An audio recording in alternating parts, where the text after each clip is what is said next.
In 2003, Rockstar released a game that understood something that was pretty ugly before the rest of the culture figured out how to turn it into a business. And that was that violence changes the second someone starts watching. If you give it a camera, if you give it ratings, if you give it a voice in your ear telling you that the first kill was fine, but the next one could be better. That's why Manhunt felt wrong. When most people think about this game, they remember the bands, the usual public theater where everyone acts disgusted at the exact thing they can't stop staring at. This became the game's public identity, Rockstar's sick little scandal machine, a cheap sadism with a stealth button. I mean, the game was about as subtle as a brick to the teeth, but that still only really scratches the surface. It doesn't describe the pressure, the way the game turned murder into a product problem. The alleys felt staged, the executions were judged by a man that sounded less like a villain than like a director that was trying to punch up a weak scene. Manhunt just felt mean in a lot of ways that mature games from back then didn't. I mean, sure, the graphics are muddy, the character models look half dead, and the shadows belong on a PlayStation 2 that was really trying its best. But none of that saves you from the game still crawling underneath your skin. Once you market a game as forbidden media, the standard rules for an action game become null and void. It needs to feel staged, watched. Tonight, the controversy over video game violence escalates. These games are a direct threat to our children. Parents are demanding action from Congress.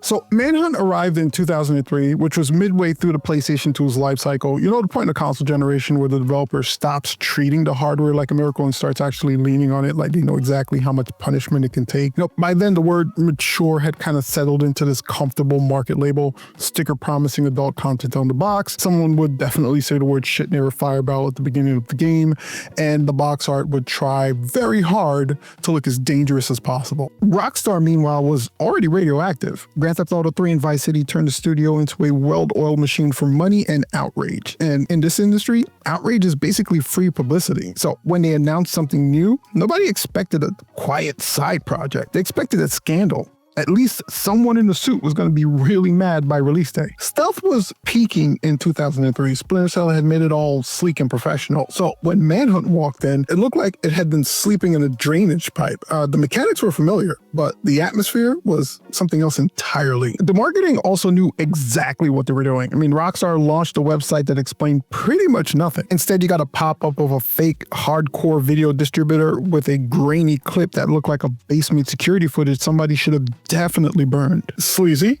Sure. Brilliant? Well, two things can be true. Violence got attention, but the real hook was access. You know, the feeling that you were peeking at something illicit, filthy, that had somehow slipped by the adults. That's the pocket that Manhunt crawled out of, a market obsessed with fake maturity, a genre that just started wearing a tie, and Rockstar dragged both of those back into an alley and asked a very complex question. What happens when violence is staged as entertainment? And because of that, the game couldn't be clean. It had to be ugly. It had to feel like someone somewhere should have stopped and said no. Rockstar had just built the modern open world, but their next project nearly caused a mutiny in their own studio. That's where Manhunt gets harder to dismiss as a cheap stunt, because this wasn't the obvious next move. Rockstar North had defined the sandbox. Big cities, freedom everywhere, systems bouncing off each other until accidental comedy happened and everybody pretended that the chaos had not been the plan all along. Manhunt pulled the walls in. Tight spaces, scripted pressure. There was no wandering off to admire the scenery here. No sense that the world even existed for anyone other than the people that were hunting you. I mean, even the early pitches sounded less like a commercial release and more like a dare. In 2003, Rockstar announced it as a story about human depravity, which is one hell of a way to tell the public you were basically ditching subtlety. Years later, Christian Canamessa framed the project as something more than just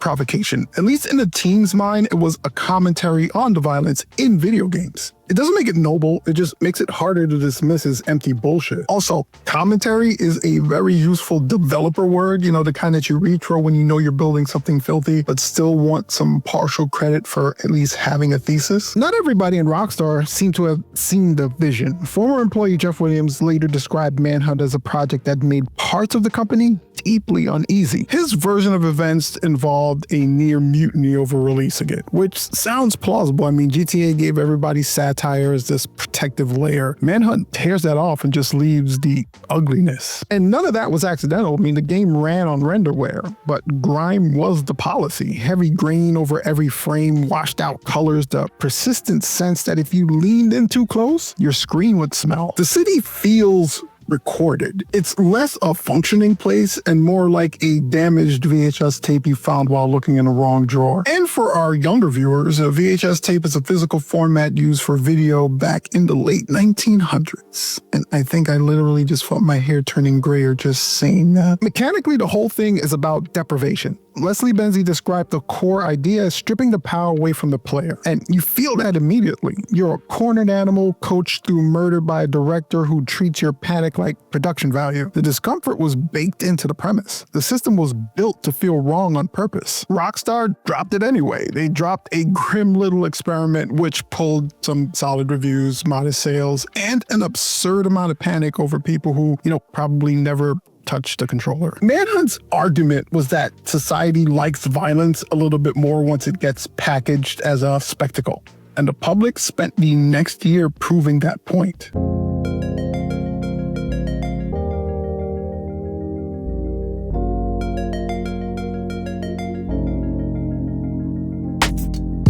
When the game came out in November of 2003, it landed like evidence, an object that people had already decided meant something before they'd even picked up the controller. By then, Rockstar had trained everyone to kind of expect controversy as part of the product. You were examining a suspect, waiting to see if this was a real game or an exceptionally expensive public nuisance. Considering everything, what's strange is that the first critical reactions were actually pretty measured. The PlayStation 2 version, rating-wise, landed in the respectable middle. Critics liked the atmosphere, they liked the way that the stealth and tension were locked together. They also noticed that the camera could be a pain in the ass and that the back half of the game had a habit of collapsing into a clumsy, noisy shooter. Now, the reason that matters is that legend would make it sound like the critics met Manhunt with pitchforks, but as it turns out, a lot of them actually met it with clipboards. Commercially, it wasn't some unstoppable monster either. It was a modest seller dropped in a crowded holiday season in the United States. It moved roughly 75,000 units in the first month, which is not nothing, but also nowhere near the sort of sales figures that people imagine when you remember the panic surrounding this game. The argument around the game itself was always much bigger than the game itself.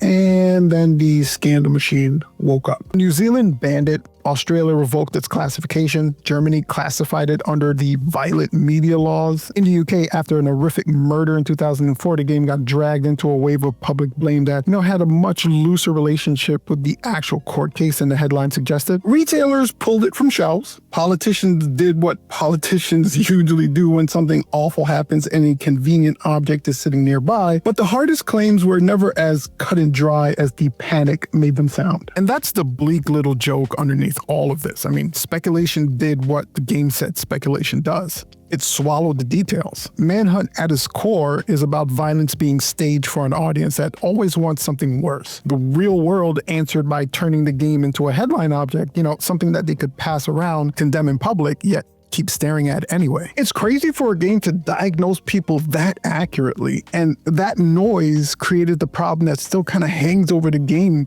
till now. People remember the outrage and the bans, but very few remember what it was actually like when the disc spun up and you actually picked up the controller. The story of Manhunt is almost aggressively simple, which is exactly what a game like this should be. A game like this doesn't need lore, it just needs a premise. You're James Earl Cash. I mean, can we just take a minute for that name? Convicted, stripped down, executed by the state, then woke up, still alive, disoriented, dropped into a city that feels less like a place than a punishment someone built with municipal funding. The arrangement gets explained fast. The voice in your ear belongs to Lionel Starkweather, filmmaker, ghoul, man producing what the game likes to call snuff. He brought you back for a reason. He wants you to perform. That's the whole engine. Freedom only shows up as a payment for compliance. Every time cash moves forward, it's because a worse man has decided that he's more useful alive than dead. And Carcer City is easily the least inviting place Rockstar has ever built. You won't find glamorous corruption or playful satire, just an urban rot and a rundown hellscape where the whole mood feels like everybody gave up years ago and just never came back. Wait, was this place based off Gotham? So basically the city is in on it. The smartest thing that the story does is these are presented as scenes, not levels. You're being pushed from setup to setup by a man who thinks that suffering improves production value. The emotional movement is both nasty yet efficient. At first, you're just trying to understand the rules, then you realize the rules are coercion. Survival depends on doing what the voice says. Before long, the ritual takes over. Hide, stalk, kill, repeat. By the time the body count starts to climb and the real damage is already done, the game has already taught you how to think inside its logic. Cash isn't some richly drawn tragic anti-hero, and he barely needs to be. He's been stripped down to a function, a body under pressure, a man with so little room left for personhood that the player starts supplying him with it. Meanwhile, Starkweather does all the talking. I mean, he's basically playing ringmaster / parasite, yet somehow worse than both. I describe it like a producer trying to improve the coverage. As the game escalates, the simplicity starts to strain a little bit. The threats get bigger, the setup gets louder, and you feel the machinery more clearly. That helps the plot move forward, but it also starts to tug against the purity of the original idea. Still, most of the game's story does exactly what it needs to do. It turns progress into a moral hostage situation. Asks the question, what are you willing to do if survival is the prize? And once the story frames you as a performer, the gameplay kind of has to follow through. Manhunt does. It makes one of the nastiest design decisions of the time. It turns brutality into a mechanic instead of, just atmosphere. Playing a game had violence. Manhunt had staging. It's stealth, technically, but it's nervous, improvised. Sneak past danger? Nah, you're directing it. The basic loop is pretty simple. You move through these linear scenes, you grab whatever filthy object the game is pretending counts as a weapon, you break a line of sight, you pull an idiot away from the pack, you kill him before his friends realize the neighborhood has gotten quieter. Repeat. In a lot of stealth games, violence is what happens when you get caught. Here, violence is technically the job. Hiding is the pre-production. And then we get to the part that everybody remembers, the executions. Stalk someone from behind. The reticle changes depending on how long you wait. Short hold, long enough that the game starts weirdly feeling patient. Each tier gives you a nastier kill. The game frames these as judgment. How far are you willing to take it for a better result? That's really the ugly little genius here, right? You wait longer, do something worse, the system pays you for it.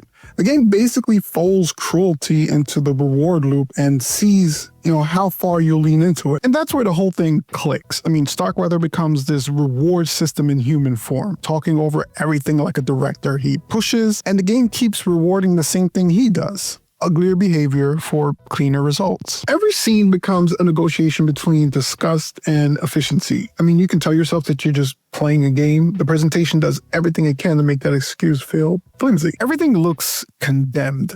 Wet execution noises, music that sounds like somebody left John Carpenter alone in a condemned warehouse. The best way to describe the presentation is that it keeps insisting that none of this is respectable, which is one of the main reasons people remember Manhunt as tense. The game kind of loses its nerve a bit in the later parts. The careful hunts start mutating into louder, messier shootouts that kind of flatten the original tension. Early Manhunt can feel like a ritual. Late Manhunt can feel like punishment. And those are definitely not the same things. Still, when it works, man, does it work. And that's because the mechanics and the theme are both locked together. The whole system kind of keeps leaning on you, steering you towards uglier choices because uglier choices play better on camera. The stuff is really just there to set up the violence, make it more deliberate. This game understood that once cruelty becomes content, someone's always going to ask for a better take. That's the whole case in a nutshell. One nasty idea followed all the way through. I think the funniest part about Manhunt to me is that it ended up bigger as an argument than it ever was as a product, but people still carried it forward because it held together. It was mean, it was focused, and honest enough to make everybody kind of uncomfortable, including the people playing it. When I think about the legacy of Manhunt, it's strange because it never really settled into a stable category. It actually ended up as something harder to get rid of. It became evidence. By 2008, it had sold about 1.7 million units, not enough to dominate, but more than enough to be considered a flop. It's funny that you can look back at history some time and just laugh. I mean, New Zealand banned it in 2003, and years later, the country came back and reclassified it as R18. The conclusion, the game was ugly, sure, but ugliness alone didn't justify an outright ban. You don't say. So what was Manhunt really? In the end, it was a game that showed that once violence turns into content, someone's always going to want a cleaner angle. I mean, God knows it wasn't the smoothest stealth game, but it stuck around because it took one ugly idea and built an entire mechanic around it. The scoring, the surveillance, even the voice in your ear treating panic like a production note. The game gave cruelty a structure. I mean, Carcer City felt like a place that had already made peace with the worst parts of itself, a city so morally bankrupt that it could turn murder into local programming and still call it entertainment. That was one hell of a mood for a PlayStation 2 game to hold together. So reducing it to, yeah, it was a little edgy, sounds a little cheap. The strangest part about this whole story is that Manhunt got consumed almost exactly the way it said ugly media gets consumed. People treated it like evidence, something to talk around instead of actually touch. Games don't stay alive because they're good. Plenty of good games vanish. They usually stay alive because they expose something people would rather leave alone. I mean, Manhunt exposed the audience, the one inside the game and the one outside. That's why it still feels dirty to remember, not because of what was on the screen, because of what it noticed in the people that were watching. That's the part that stayed.